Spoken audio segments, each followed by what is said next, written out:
Hi guys, welcome back to the channel and welcome back to the BMW 1 Series. Now, this current F70 Generation 1 Series has been around for over a year now, and we've not really touched on it since it first came out. So today I thought I would grab one of these, a 120 with just metallic paint and some sun protection glass, to really run through what the base entry level into the BMW range is really like. And I think it's actually a highly underrated car. So let's grab the camera. We're going to take a little bit of a walk and talk around the exterior and interior design of the BMW 1 Series. We'll start down the front end, which is where the F70 1 Series changed the most from the previous F40. It has a very different grille. It's more horizontal than it was before, and actually I think slightly smaller.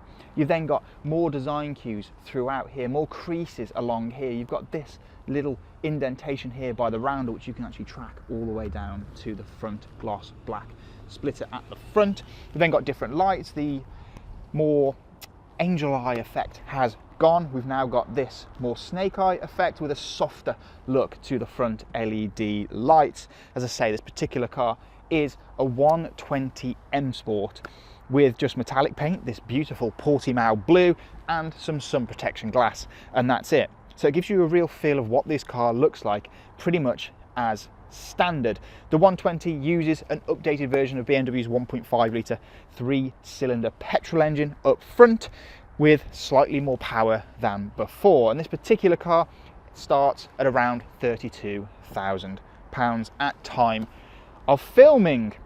Moving along the side of the car, it's much more recognisable and similar to the previous generation F40 1 Series. There's not a whole load of change along the side.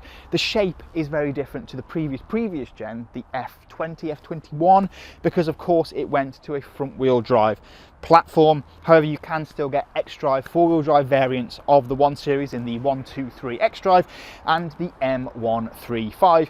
But this car, the 120, the base model, is front wheel drive only. This car sat on 18-inch alloy wheels and it looks, I think, really good. You've got the swage line running the whole way along the side of the car. There's a 1 emblem in the Hofmeister kink as well. But as I mentioned, along the side profile, and actually we need to mention the F20, F21 version was available as a 3-door. This car and the previous F40 only available as a 5-door, as you can see here. Down the rear, there are subtle changes. Overall, the shape is pretty much the same as the F40 generation. We've got 120 designation on here. There's now no longer the I after the emblem. See that?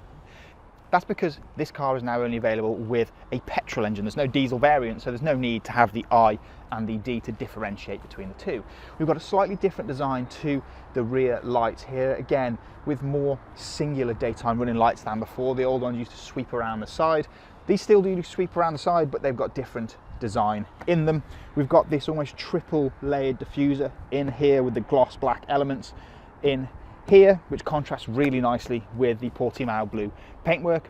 It's a more traditional look at the rear end to the F20 that came before. They changed the whole architecture of the vehicle, but I think it is a fantastic looking thing, and especially I'm partial to the M135.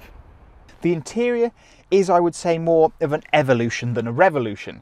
It is different, but again, still very familiar if you've had BMWs in the past. We've got this fantastic thick M Sport steering wheel directly in front of you, which feels really high quality. Shift paddles behind there too.